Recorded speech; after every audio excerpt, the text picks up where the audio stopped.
The HBO series The Wire is credited as a great show for a laundry list of factors, one of which is its ability to convey information to the audience about characters, plot, the setting of the story, or people's relationships subliminally in what seems like fluid and normal instances or interactions between characters. One of the first examples of this that we observe is when we meet our antagonist, Avon Barksdale. Immediately we can see how the show has separated him from most of the other characters we have met, by putting him on an upper floor of the strip club.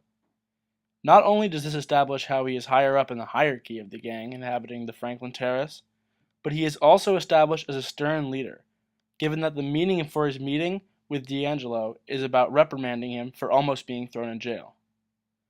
This also pairs nicely with the off-the-cuff decision to make a crew member down below pay for their drinks in the bar that shows that he runs a tight ship. Another scene that perfectly helps describe the relationship between characters is when D'Angelo tries to teach chess to Wallace and Bodie. Not only does this dress up D'Angelo as the more sage or wise of the three working the low-rises, but it also helps us understand his approach to Wallace and Bodie, as the ringleader of their little operation.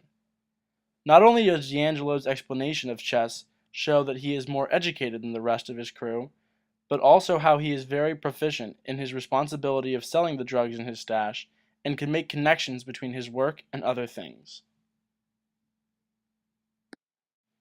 As for D'Angelo, the show tries to exemplify how he is different from the rest of the crews that he runs with, for reasons that are mental as well as moral. Like the chess scene, D'Angelo separates himself from those he works with, whether it is showing that he is smarter than the other members in his crew, or questioning Stringer Bell, whether it is morally right to not actually change the drugs that they are selling to addicts, even though the current product has already been complained about. Another way that the show highlights differences between characters is simply through the scenes, settings, and transitions. For example, the scene with McNulty attending his son's soccer game that evoked the troubles that are personal to him at home actually hold much more gravity to the plot.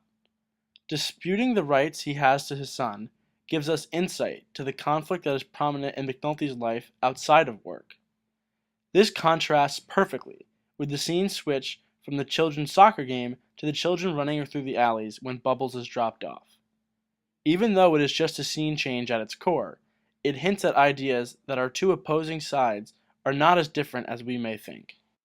Not only does Bubbles explicitly say how there is a thin line between heaven and where they are now, but we also see the more home-oriented struggles of the other side, with scenes like Omar's charity to the local mother. Whether it is custody battle or a bounce check, the show tries to highlight the similarities and differences between our protagonist and antagonist, by way of our own realizations. With these little intentional details, we start to develop a little different of an opinion than is spoon-fed to us by the cops and robbers notion of the whole show. Way down in the hole.